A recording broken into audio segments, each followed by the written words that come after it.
BBC বাংলার সান্ধ্য অধিবেশন প্রবাহতে আপনাদের স্বাগত। আজ আপনাদের সাথে লন্ডন স্টুডিও থেকে আছি মানসী বড়ুয়া। দখলদার যুক্তরাষ্ট্র, ইসরায়েল এবং ইরানের মধ্যে ভয়াবহ যুদ্ধ চলছে হামলা পাল্টা হামলা। এরই মাঝে আমাদের হাতে এসে পৌঁছেছে যুদ্ধের সর্বশেষ গুরুত্বপূর্ণ সবথেকে তাজা আপডেট সংবাদ। প্রথমেই জানাবো ইসরায়েলে ভয়াবহ হামলা, ইরানের নিহত ৮। ইসরায়েলে এবার আকাশপথে ভয়াবহ পাল্টা হামলা চালিয়েছে ইরান। এতে অন্তত আজ ৮ জন নিহত হয়েছে। এ সময় আরও ২ ডজনের বেশি মানুষ আহত হয়েছে। আল জাজিরার এক প্রতিবেদনে এই তথ্য জানানো হয়েছে। ইসরায়েলের জরুরি সেবা সংস্থা জানিয়েছে, ইরানের ব্যালিস্টিক ক্ষেপণাস্ত্র হামলায় বেইত শেমেশে নিহতের সংখ্যা বেড়ে কমপক্ষে ৮ জনে দাঁড়িয়েছে। এরপর জানাবো ইরানের হামলায় মার্কিন ৩ সেনা সদস্য নিহত। ইসরায়েল ও যুক্তরাষ্ট্রের যৌথ হামলার জবাব দিয়ে মধ্যপ্রাচ্যের ঘাঁটিগুলোতে ইরান হামলা চালাচ্ছে। এই হামলায় ইসরায়েল এবং যুক্তরাষ্ট্র সমর্থিত ৩ সেনা সদস্য মারা গেছে। এদিকে দুবাই এখন কার্যত ভূতুড়ে শহর, ইরানি হামলার আতঙ্ক।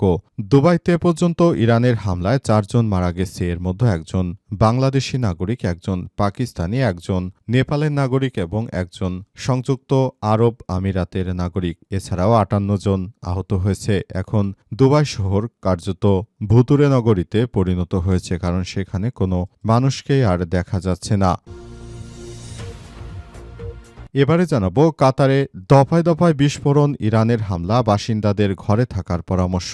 ইরান, ইসরায়েল, যুক্তরাষ্ট্র ৩ দেশের মধ্যে যে যুদ্ধ চলছে, সেই যুদ্ধের মধ্যে এবার কাতারের আল উদাইদ বিমান ঘাঁটিতে ব্যাপক আকারে হামলা চালাচ্ছে ইরান। এই হামলায় ব্যাপক বিস্ফোরণের শব্দ শোনা যাচ্ছে এবং সবাইকে ঘরের বাইরে না যাওয়ার জন্য নির্দেশনা দেওয়া হয়েছে। এবং সর্বশেষ জানাবো মসজিদের উপর লাল পতাকা উত্তোলন করল ইরান, এর অর্থ কি? মার্কিন ও ইসরায়েলি বিমান হামলায় ইরানের সর্বোচ্চ ধর্মীয় নেতা আয়াতুল্লাহ আলী খামেনি নিহত হওয়ার পর ইরানের কেন্দ্র ধর্মীয় শহর কোমের একটি প্রতিনিধিত্বমূলক মসজিদের উপরে প্রতিশোধের প্রতীক লাল পতাকা উত্তোলন করা হয়েছে। এটিকে ইরানের অভ্যন্তরীণ কঠোর প্রক্রিয়ার ইঙ্গিত দেওয়ার প্রতীকী পদক্ষেপ হিসেবে দেখা হচ্ছে। ইরানের গণমাধ্যমের খবর অনুযায়ী কোমের জামকারান মসজিদের গম্বুজের উত্তরে একটি লাল পতাকা উত্তোলন করা হয়েছে। প্রিয় দর্শক, এতক্ষণ শুনছিলেন সংবাদ শিরোনাম, এবারে বিস্তারিত। তবে তার আগে বন্ধুরা অনুরোধ থাকবে এই সংবাদটিতে একটি লাইক দিন। এই চ্যানেলে আপনি নতুন হয়ে থাকলে আমাদের সংবাদটি দেখতে দেখতে চ্যানেলটি সাবস্ক্রাইব করে রাখুন। কমেন্ট করে বন্ধুরা আপনার মূল্যবান মতামত জানিয়ে দিন আপনি বিশ্বের কোন দেশ থেকে বা বাংলাদেশের কোন স্থান থেকে আমাদের সংবাদটি দেখছেন এবং শুনছেন। আর বন্ধুরা, সংবাদটি আপনার সোশ্যাল মিডিয়া ফেসবুকে শেয়ার করে বন্ধুদেরও দেখার সুযোগ করে দিন। গাজা যুদ্ধে আপনি যদি নিরীহ ফিলিস্তিনিদের ভালোবেসে থাকেন, কমেন্টে ইয়েস লিখে পুরো বিশ্বকে জানিয়ে দিন। এবারে বিস্তারিত।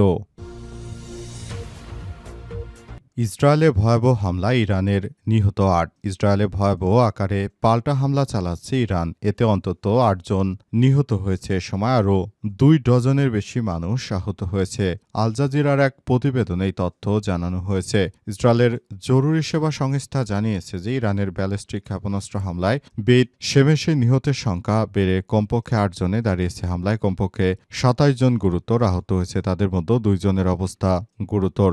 ম্যাগেন ডেভিড অ্যাডম অ্যাম্বুলেন্স সার্ভিসের মুখপাত্র জাকি হেলার টেলিভিশনে জানিয়েছে যে বেইত শেমেশে সরাসরি আঘাত হানায় ৪ জন নিহত হয়েছে। ইসরায়েলি সেনাবাহিনী টেলিগ্রামে এক বিবৃতিতে জানিয়েছে উদ্ধার কর্মীরা এবং চিকিৎসক দলরা সেখানে রয়েছে। তবে ইরানের বর্তমান যে হামলা, সেই হামলা কোনোভাবেই ইসরায়েল কিংবা যুক্তরাষ্ট্র তারা প্রতিহত করতে পারছে না। তাদের এই প্রতিটি হামলা এখন সবকিছু ধ্বংস হয়ে যাচ্ছে, একে একে সবকিছু ধ্বংস করে দেয়া হচ্ছে।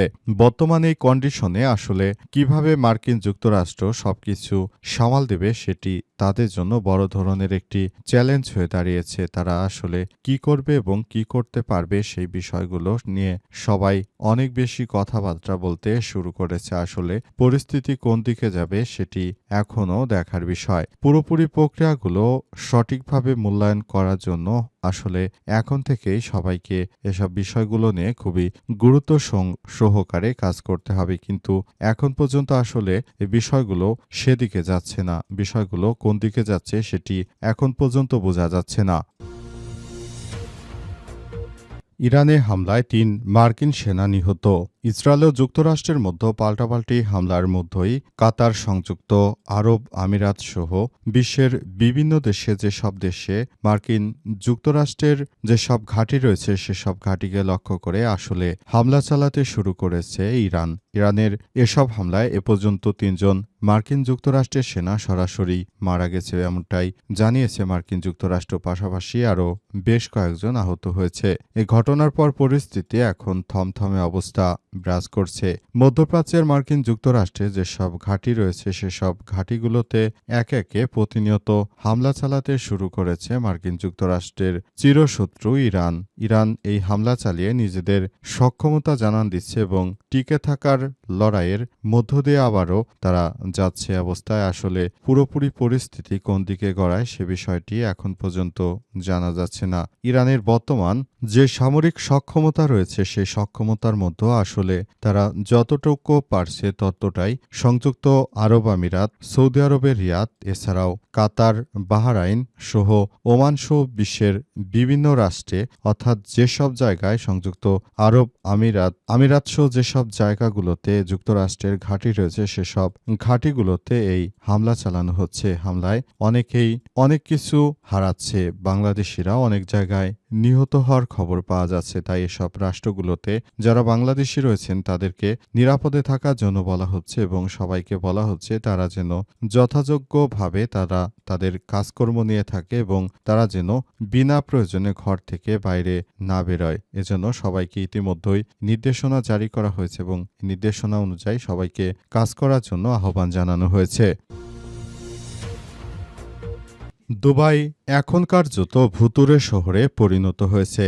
ইরানি হামলায় আতঙ্ক বিরাজ করছে সব জায়গায়। দুবাইয়ের যে পামজুমেরা অর্থাৎ যে কৃত্রিম দ্বীপ তৈরি করে সেসব জায়গাগুলোতে দুবাই সরকার যে প্রজেক্ট হাতে নিয়েছিল সেই প্রজেক্টের বিভিন্ন জায়গায় এখন ইরান থেকে প্রতিনিয়ত হামলা চালানো হচ্ছে। ইরানের এই হামলায় সবকিছু তছনছ হয়ে যাচ্ছে। ইরানের এই হামলায় সংযুক্ত আরব আমিরাতে অর্থাৎ দুবাইতে এখন ভুতুড়ে নগরীতে পরিণত হয়েছে। সেসব জায়গাগুলোতে দেখা যাচ্ছে যে প্রতিনিয়ত সেখানে ইরানের ব্যালিস্টিক ক্রুজ এবং কামিকাজি ড্রোন দিয়ে হামলা চালানো হচ্ছে। কামিকাজি এই ড্রোন দিয়ে হামলা চালানোর ফলে টার্গেটগুলোতে নির্ঘাতে তারা হিট করতে পারছে।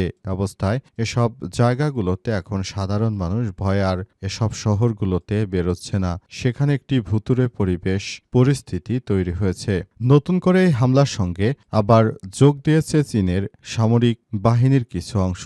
কারণ তারা সরাসরি ইরানকে সহায়তা না করলেও তারা তলে তলে কিন্তু ইরানকে সর্বাত্মক সহযোগিতা করছে এবং এই সহযোগিতার মধ্য দিয়ে ইরান বর্তমান যেভাবে এগিয়ে যাচ্ছে ভবিষ্যতের দিকে সেটি হয়তো ইরানের জন্য আরও পথটি সহজ করে দিতে পারে এমনটাই মনে করা হচ্ছে। কিন্তু সর্বশেষ পাওয়া তথ্য অনুযায়ী আসলে ইরান কি করবে, শেষ পর্যন্ত কোন দিকে যাবে এবং তারা কিভাবে এই বিষয়গুলোকে তারা নিজেদের নিয়ন্ত্রণে রাখবে সেটি এখন দেখার বিষয়। কাতারে দফায় দফায় বিস্ফোরণ, বাসিন্দাদের ঘরে থাকার পরামর্শ। ইরানে ইসরায়েল যুক্তরাষ্ট্রের হামলার জেরে কাতারে নতুন করে উত্তেজনা দেখা দিয়েছে এবং এই উত্তেজনা এতটাই বৃদ্ধি পেয়েছে যে আসলে সবকিছু এখন নিয়ন্ত্রণের বাইরে চলে গেছে। সংযুক্ত আরব আমিরাত, কাতার, কুয়েত, বাহরাইন, ওমান সহ মধ্যপ্রাচ্যে যেখানে যেখানে যুক্তরাষ্ট্রের ঘাঁটি রয়েছে সেসব জায়গাগুলোতে এক এক করে টার্গেট করা হচ্ছে। এই টার্গেট করে মূলত ইরান চাইছে যে তাদের শক্তির জানান দিতে এবং টিকে থাকা সর্বশেষ লড়াই তারা অব্যাহত রাখবে এমনটাই জানিয়েছে ইরান। ইরানের সেনাবাহিনীর সদস্যদেরকে এক একে হত্যা করা হয়েছে, গুরুত্বপূর্ণ কর্মকর্তাদেরকে হত্যা করা হয়েছে, কিন্তু এখন পর্যন্ত তারা দমে যায়নি। তারা খামেনির মৃত্যুর যে শোক সেই শোককে তারা শক্তিতে পরিণত করে তারপর নিজেদের মতো করে আরও বেশি কার্যক্রম তারা চালিয়ে যাচ্ছে। এই কার্যক্রমের মধ্য দিয়ে তারা মূলত সবাইকে দেখাতে চায় যে এই পৃথিবীতে ইরান একা নয়, ইরান নিজেরাই নিজেদেরকে নিয়ে তারা বাঁচতে চায় এবং তারা লড়াই করে বাঁচতে চায়। তাদের আত্মমর্যাদা রয়েছে, তারা কখনোই সাধারণ জনগণের মতো তারা কখনোই প্রতিহত করবে না। ইরানের সর্বোচ্চ